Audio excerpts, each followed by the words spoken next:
Message de Yahushua à son prophète Byron Searle. 22 novembre 2020. Merci de lire Luc, tout le chapitre 21, et Jérémie, tout le chapitre 13.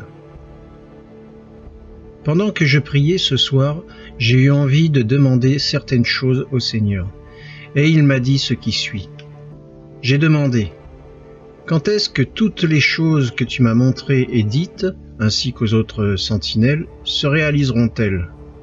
Il a répondu: ne t'inquiète pas du moment, mais sois attentif, et tiens-toi prêt à tout moment.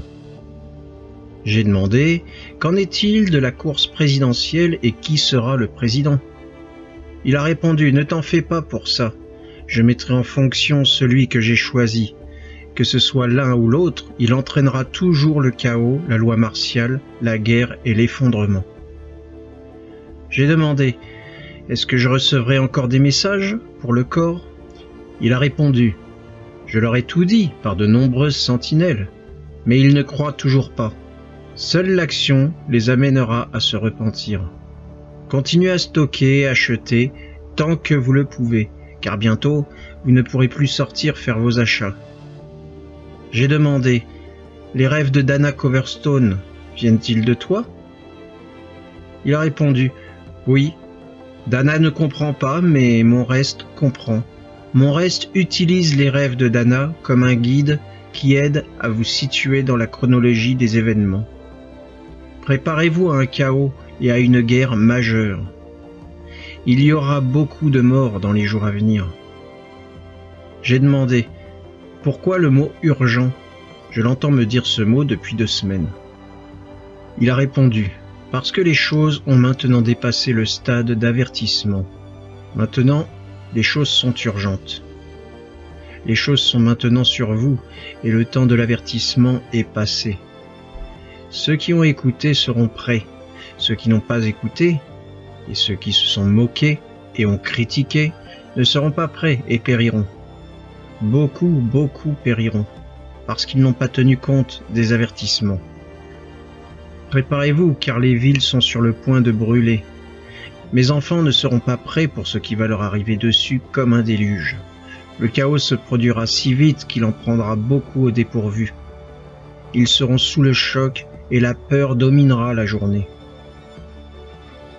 Mon reste sera fort et sans crainte, car ils ont été formés pour ce temps.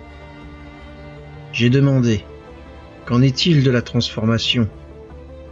Le Seigneur répondit: vous êtes transformés par ma parole. Je vous donnerai la force dont vous avez besoin et les mots pour parler. Vous marcherez avec une grande puissance, parce que vous serez pleinement remplis de mon esprit, tout comme la première Église l'avait fait au commencement. Mon reste marchera dans une grande foi et sera un phare pour tous ceux qui l'entourent. Vous brillerez comme je l'ai fait dans le jardin. Remarque: pendant que le Seigneur me parlait de cela, il m'a montré un aperçu, une vision éclair, du moment où il avait été transfiguré devant Pierre, Jacques et Jean.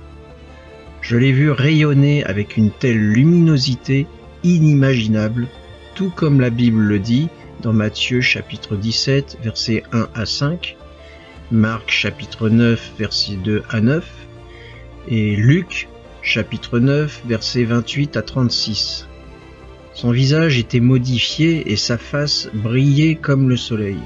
Ses vêtements devenaient d'un blanc éclatant comme la lumière et brillant. C'était si lumineux, si aveuglant, que j'ai vu les disciples se couvrir les yeux et détourner la tête parce que la lumière de Jésus était trop brillante pour qu'ils puissent la regarder. Amen. Donné par le Seigneur Jésus-Christ.